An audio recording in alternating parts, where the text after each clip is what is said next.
But I think overall, most of the service industry is ignoring service, like actually providing a great service and a great experience Mm. throughout the process, because it's not just about going out and getting a deal. It's about the experience that the customer has while you're going out and providing your products, services to that. And then if I look at it on the business side of things, I think most contractor wise, they're kind of ignore the numbers too much. The new Flat Rate Podcast. The new flat rate. For contractors ready to boost tickets, simplify business, and gain freedom. Today, we sat down with Adam Corey. He is the president of Gridmaster Technologies and the force behind ThermoGrid, CRM, and Rise Consulting and Training. And now, your host, me, Natalie Cope, and your co-host, Danielle Putnam. Today, we're joined by Adam Corey, president of Gridmaster Technologies and the force behind ThermoGrid, CRM, and Rise Consulting and Training. Adam, welcome to the show. Thank you. Thanks for having me. And I wanted to start off with a little bit of a rapid fire questions. Both of you can answer just rapid fire quickly. You can answer at the same time, just whatever comes to mind first. So, Yeah. number one, morning person or night owl? Morning. Shoot is not an answer. Incorrect. I love that you won that and you went the fastest, Adam, on that because I love mornings, but they're just so dependent on how the middle of the night goes. So I still have 4 young children and I'm like, I'm going to be up in my office at 5 a.m. But then I'm up at 3 and at 2 and at 1 because kids are sick. And then at 5 a.m. I'm like, no, not today. So you win. Well, I'm a morning person, and I don't know when the morning's going to be. It could be 3 o'clock, and I can't go back to bed. I have too much going on, so I'm in it for the long haul. I love that. Me too. Next, sweet or salty? Salty. Yeah, both. Homebody or travel? Stay salty. Home. Oh, travel. Travel, okay. Service calls or installs? Installs. Nice. Last one, music or podcasts? Podcast. Podcasts. Okay, that's the end of my rapid fire questions. Thank you, everyone. I'm impressed. Now, I wanted to get into, because I heard you were a coach for wrestling and some other things. And I wanted to ask you both, actually, because you actually coach track for your daughter, Cross country. cross country. Mhm. So first you, Adam, what has coaching taught you that surprised you the most? I learned that I feel like I have pretty good patience overall, but when I work with like seventh graders for wrestling and football, I learned that I still have room for improvement. They So, humble you. Yeah. And Danielle? um, you start to get to know the kids and you believe in them so daggone much, and you almost want it for them more than they do sometimes. And what I love the most, I don't know that, I guess I learned it along the way too, but just what I love is the minute that they start to win and you start to see the gears clicking in a player and they're like, oh, wow, the coach is right. If I actually try a little harder, I actually can do this. So when that belief becomes real for them, that moment is really inspiring for me. And I just know that it can happen. So that's my learning is find those kids that need a little bit more belief in themselves and help them get a win. And then they win more. Absolutely. Definitely. And going into the home service industry, Adam, what do you think the home service industry ignores?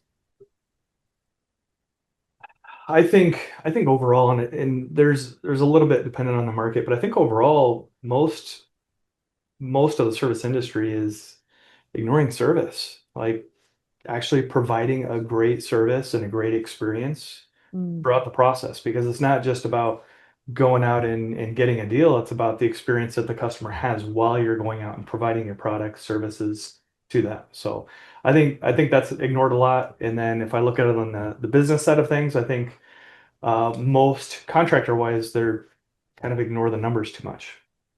Mhm. That's really good. Well, and I love that we can really tie that into ThermoGrid and how ThermoGrid helps support that very organically. And I know that we will have to talk about that. I love what you said. My first response is always follow up. and I think that's every business, is if we would actually get really good at follow up, we could have a really great business. Yeah.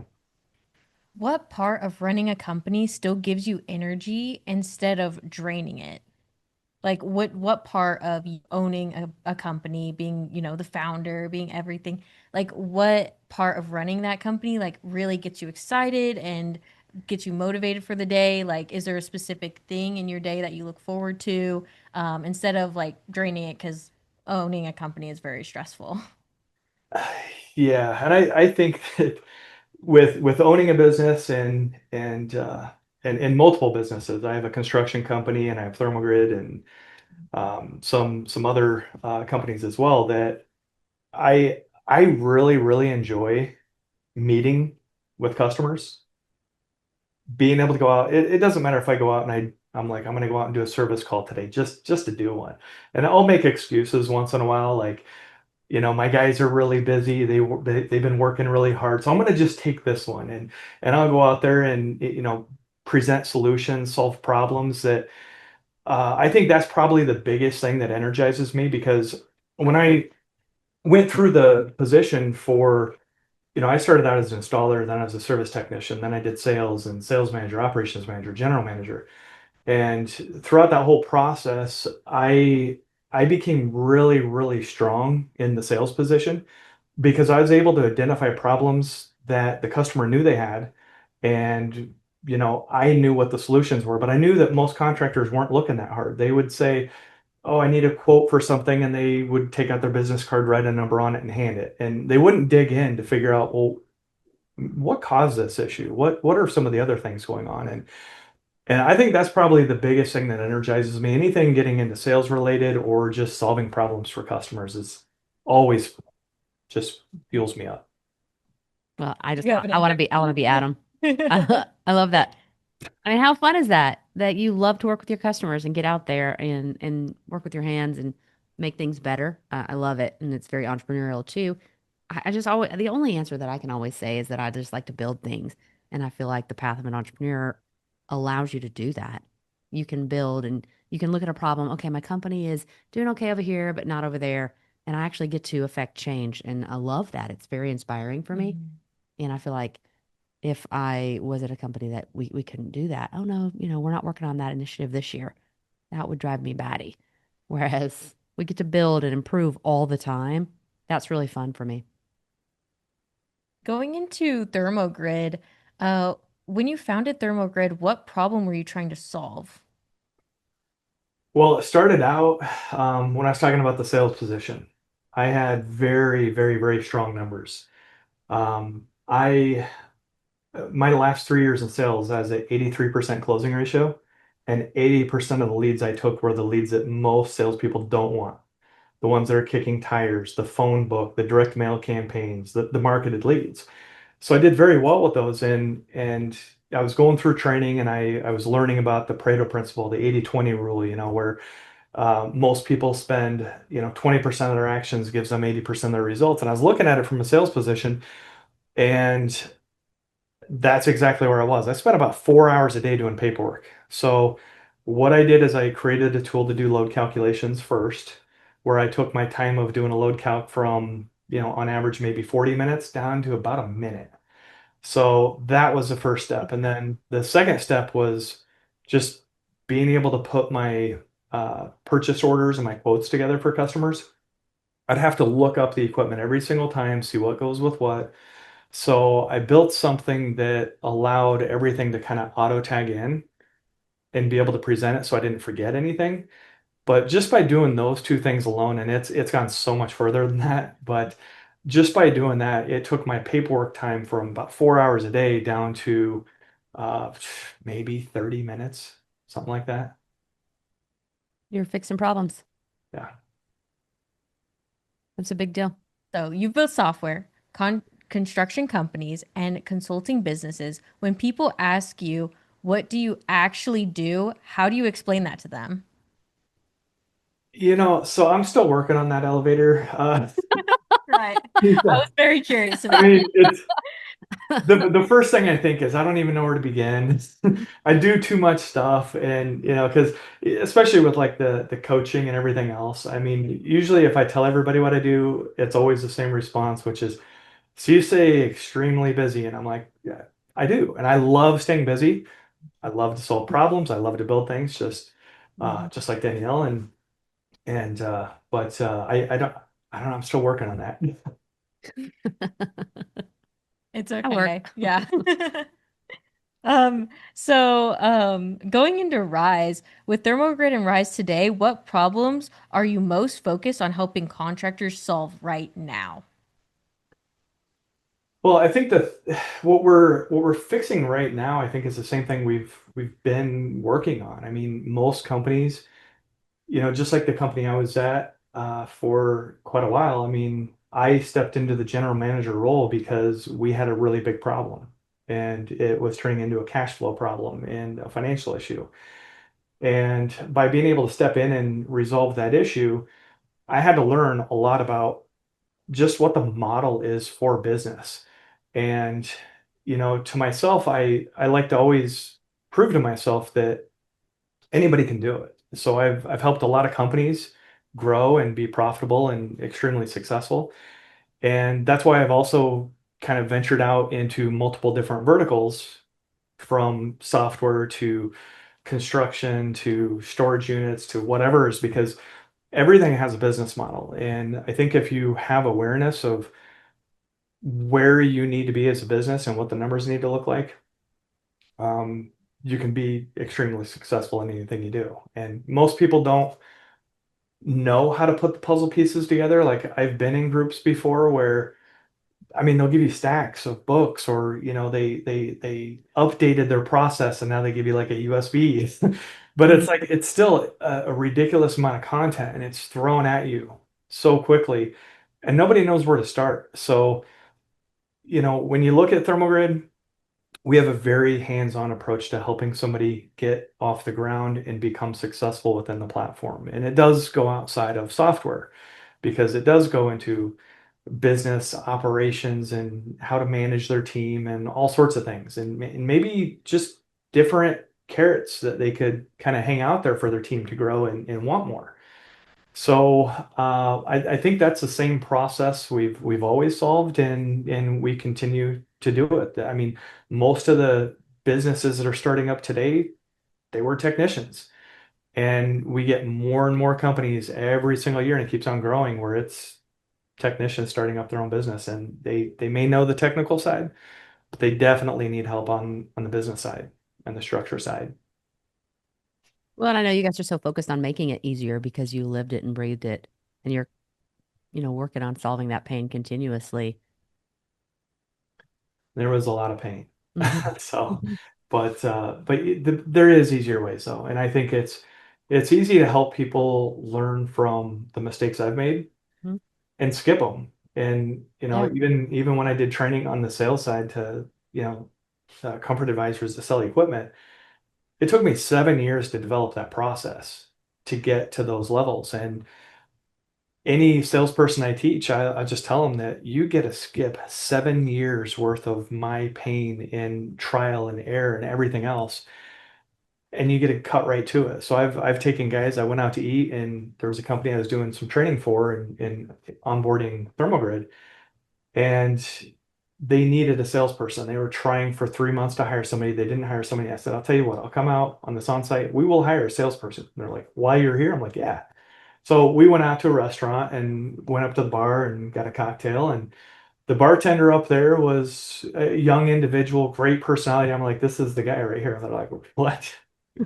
And I'm like, yeah. I'm like, so do you see yourself staying here for a long time? Like, is this your dream position? He's like, no, I'm thinking about doing some other stuff. And I said, I got an opportunity I think I want to share with you, and kind of told him what it was, had him come in the next day for an interview, hired him, and his closing ratio was 75% right out of the gates. And he was Oh. making a ridiculous amount of money, more than he was making as a bartender.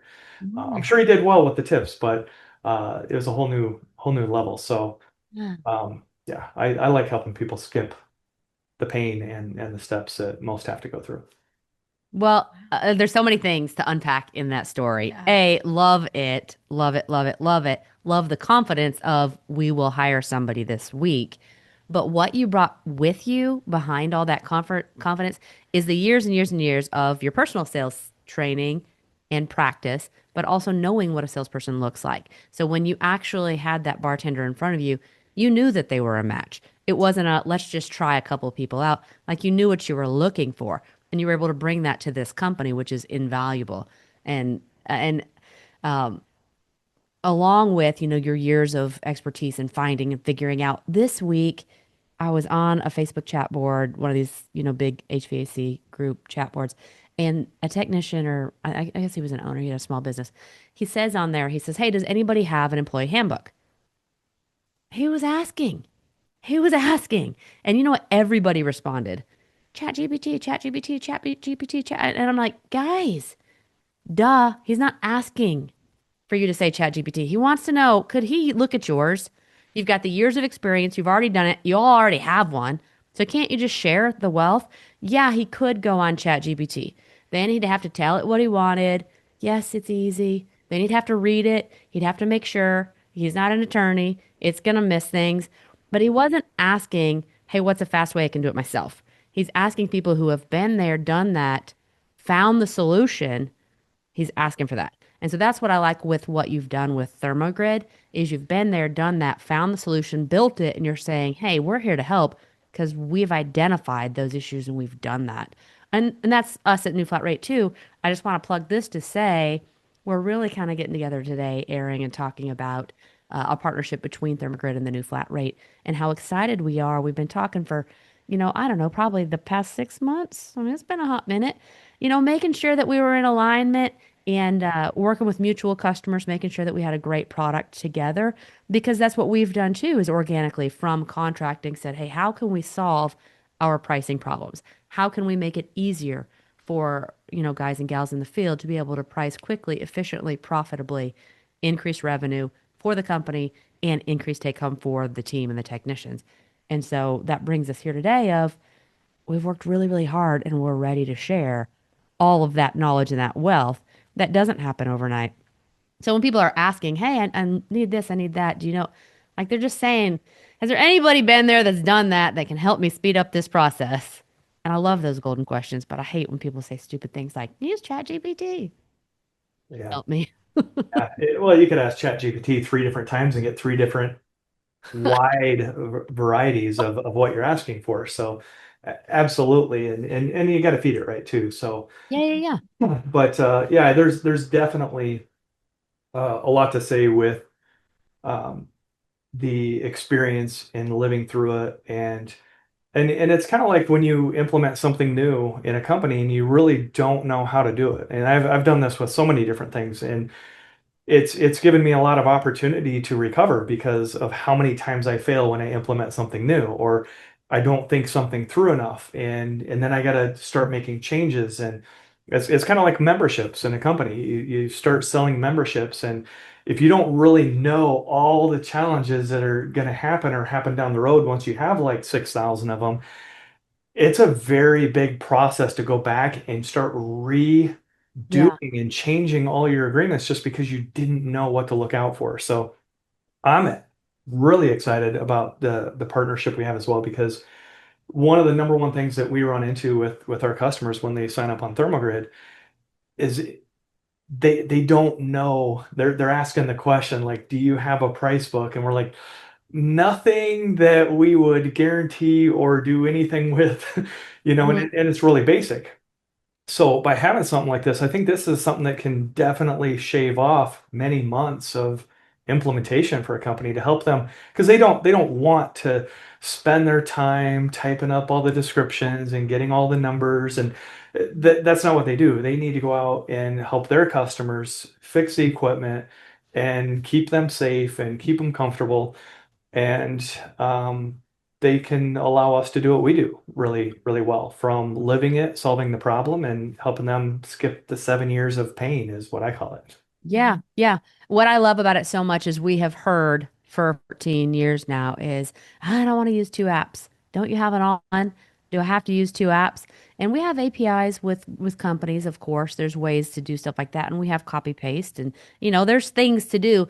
But ThermoGrid and the new flat rate, this is the first time that we've actually had an all-in-one system, if you will, where you're going to be able to present pricing in a menu of options within ThermoGrid and not have to leave the application. So that's going to be so, so, so incredible. It's that, yep, we've heard it for 14 years. This is what you want? Yes, we finally found a partner that was able to work with us to deliver what the customers have been wanting. So that's what we're really excited about because it's like it's easy to know, hey, this is what people are saying, this is what they want.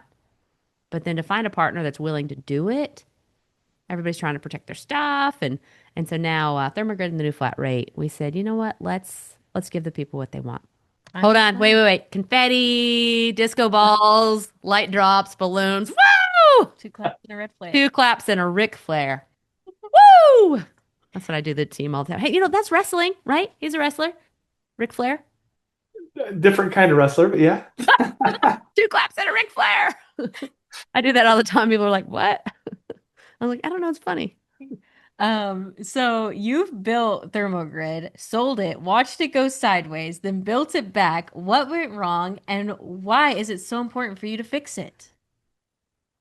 Well, um, when I sold the company, I that was the plan from the very beginning. It was I had some guys walk into my office one day when I was building this in Excel, and they're like, "How did you get Excel to do all these things?" And I'm like, "Well, it doesn't do it very good. Like back in the way Mm-hmm. back, the formula bar that you could do was 4 bars long. Like that's how big of a formula. And I would have multiple formulas like that tied together. So I I had a computer go south trying to process everything, but I had these guys walk in. I showed them what I had, and they converted it into the cloud program that we have today. And um, when we were in it about a year or so with the partnership, the company wasn't really taking off, and nobody was really going after it. And they asked if I'd buy them out. I bought them out. Then I was the sole owner of the company. And but when they came in, they kind of mentioned, the goal would be let's build this company up, we'll sell it, we'll live the good life, it'll be amazing. And that picture was great. It was amazing. But I'll tell you the after I sold it and I finished my 2-year agreement to stay on, I decided to leave the organization at that time. Within 24 hours, I didn't know what to do with my life. Like I'm like, what is my purpose now? Like I love helping people, so I started coaching a little bit more and doing those things. But uh, when they contacted me and let me know that some things didn't quite work out, and I had an opportunity to buy the company back, I was like, yeah, how soon? They're like, we want to do this within 30 days. I'm like, that's my time frame. Let's do this. So it was a very, very quick transaction. I'm not going to say too much about, what went wrong under that business, but our company has always been based on customer service. I came from the service industry doing heating, cooling, and plumbing and electrical, and I wanted to deliver the best possible customer service I could. And when, we have ThermoGrid here and we took that into this software business, which is not what's in the software world. I mean, the software is, there's maybe a chat robot or something, and maybe you'll get a response in a week. Something like that is typically what we experience.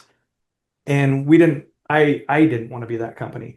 And my team doesn't want to be that type of company. So we definitely give a lot of support. Our customers love it. They rely on it, and so I think that's one thing that was missing because most software companies aren't like that. But um, there is a business model for software too, and there's Yep. certain benchmarks and things that have to be achieved, and you got to keep moving forward as a business. And when I got the company back, the number one thing I wanted to focus on is just some of the things that I had concerns about the first go, and one of them was I I was kind of controlling how some of the businesses would operate because I would wanted to force the success. It's kind of like coaching athletes and you want it more than they do sometimes.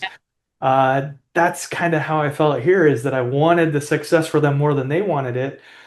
And not everybody wanted that, restriction to have to do it a certain way. And I have a construction company I manage with ThermoGrid too, and I'm a little more lax in the construction company than I have been in other businesses. So I do appreciate the new flexibility that we've built within the system. Mm. And we've really updated things to be so easy. The ease of use, so intuitive that it doesn't matter if it's one company with one employee or if it's a company with 100 employees. There's a process or controls in the system that they can change to match their business, and we can help them with that too. But uh, but I'd say the support was huge for our customers, and just making it about them instead of how many people are using ThermoGrid. Like it's about them. That's why we do this. It's a big deal when it's really evident. Adam and his whole team, everybody on his team, uh, bleeds the same thing, and they're so helpful and happy to serve. And so that whole customer service thread is through your whole business all the time, and it's evident. So meet Adam's team, and you'll be like, "Wow, this is refreshing." Yeah. So not planning on selling it again or anything like that. Well, I mean, I did what I wanted to do. I met my goals that I had. And being able to have the company back, I mean, I love doing what I'm doing. Yeah. Yeah, definitely. So I wanted to talk about how you were a general manager for 10 years at a heating and air company. Can you tell me a little bit about when you were a manager at Service Legends Heating and Air Conditioning? If you could go back, what would you fix first as a manager? Well, um, in I guess what do you mean by what I would fix as a manager? Like knowing, like if you had the information you have today, if you could go back at the beginning, what is the first thing that you would probably fix, knowing what you know today with all your knowledge today? Yeah, so I had the opportunity of starting out as an installer, then the service tech, and kind of climbing the ranks. But as general manager, one of the biggest things that if I would have just known how things were going to go and what the right answer was, is just how to roll things out within the business. That was probably the most impactful thing, because when I was able to step in and cover up a $95,000 loss within about 6 months and hit double-digit profitability for the first time ever in the company, I ended up turning over an entire install team of 10 crews in about a month. And we did it, we made it through it, Mhm. and it did help and it did fix some of the numbers that we needed to fix. But there was a different way that we could have taken that would have been um, just as more successful, because obviously the way we hired people was green individuals. We had to train them up and get them in place. So um, the way that we do recruiting now, and the way that we train, and the way that we implement things within businesses, we get a lot of buy-in and support from the team. We help them identify the need and what's in it for them, so they're on board just as much as we are. They want it just as much as we do, if not more. And I think when you get a team around you like that that has the common goal, it's so much easier to succeed. Like, you don't have to come in and just charge and give people the orders on what they have to do, which is what I thought I had to do as general manager. Yes. Yeah. Yeah, and it's change management. If we could all get good at that, but I love that is it's really hard to learn what you learned, that we need to think through the change ahead of time. How is it going to impact the team? How are we going to roll it out to the team? What are the unintended consequences? And then what are the upsides? What's going to happen afterwards? Like all of the things. That's good. It's good learning. That's hard. Yeah, and when we work with companies now today, um, sometimes they'll be really set on their direction and how they're going to do something, and they're so committed to it. And then I'll ask a few questions like, well, what about when you get to this step? What will you do? Or do you think this will come up? And I ask the questions because I've learned a long time ago that questions cause logic and statements cause emotion. So if you're making statements telling people what they need to do, sometimes it will kind of trigger them. Yeah, yeah. And if you ask questions, it gets them to logically think through it. And when I ask certain questions, I'll have it where at the beginning of the maybe a 15-minute conversation, they're going in this direction, but by the end of it, they see exactly what's going to happen now because I was able to ask the questions, get them to think about it and share other things that will take place and happen along the way. So now they're like, oh, I definitely want to avoid that. Let's go in this direction. So I love being able to give that full picture of like reading into the future, what's going to happen in Mm. any point of a business, because again, they skip the 7 years of pain. Yeah, yeah, yeah. But I think it's so helpful to be able to work together and help people expand their thinking and take it. And you even hit on it earlier. As an entrepreneur, it's easy to have a great idea and hey, yeah, yeah, we're going to do it. We're going to implement this new software. And we only think to here. But to be challenged to think past that and Yeah, include the rollout and include the team buy-in, that's awesome. It's like Well, strengthening a muscle. It's a hard muscle to strengthen sometimes, especially for those of us that like want the shiny object today. That's pretty. I want it now. well, for a service manager who feels stuck right now, what advice would you give him or her? well, I would say that if you watch professional sports, like the best of the best out there, they all have coaches. Hmm. Have a coach because nobody nobody reaches those levels of performance and success without having a coach. So I would say have somebody help and be okay asking for help. So you've worked inside contracting companies and now build tools for them. What did most contractors still get wrong about running their business? I think the most common thing that people, contractors still get wrong about their business is their profit margins, where they're supposed to be, and what makes the profit margin in the end. Uh, that's usually the number one challenge that people have. They don't have the right pricing, they don't have the right structure. Um, Hmm. Yeah, and what it could be. Usually they're too worried about what they call their competition in the market area. Hmm. And usually when I'm sitting down with a company and we're talking about it, I say, well, what are some of the things that you do that's different from that company you see as your competitor? And they'll name off like a million things that they do and the customer service they provide and the options and that they care and they have integrity and all these other things that I think are extremely important in business. And I said, well, to me, that's different. Like that's not really your competition now because you just described something that's not that business. Mm. So you're not competing against anybody but yourself Yeah. in business. Like whatever you are offering for products and services determines where you need to be, Hmm. not the person that is down the street that's, you know, undercutting and they only see success by winning the job. When you win a job that loses you money, that's not winning. Hmm. So I, yeah, It's so good. And I can't help but to add on to that the importance of continually building your tribe. So if you get in that tunnel vision and you're thinking and comparing yourself with others, this past year we were developing some new products and I was a little bit nervous of what if we don't get it out fast enough? What if our competition gets it out first? What if it's not good enough? And I had a team of people that are like, "Oh, I don't care about that. We're not worried about that. We know what we're doing. We're so clear over here. I mean, nobody else knows what we're doing. Who cares?"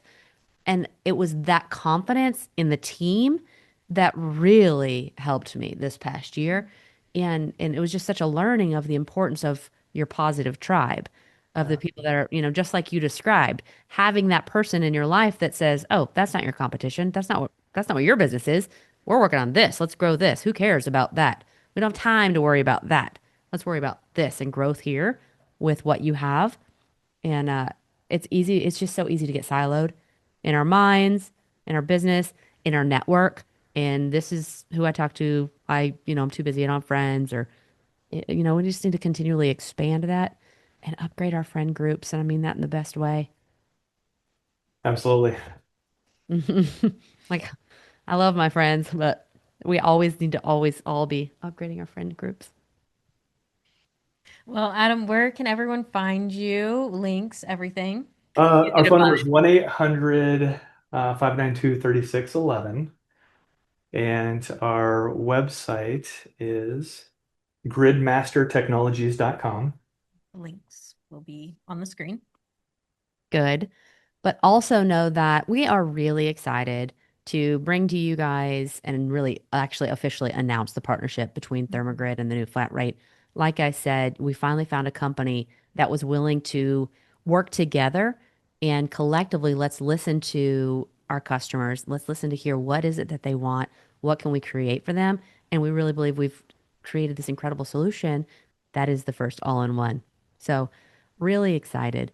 So please check out ThermoGrid. Check out ThermoGrid and the new flat rate. You can ask us about it. You can ask Adam and his team about it. And I know that his team can actually demo it for you. And that's really cool to see too, because it's just click of a button. Oh, wow, everything is right here. How awesome is that? So definitely check it out. Can't wait to share more as this next year progresses.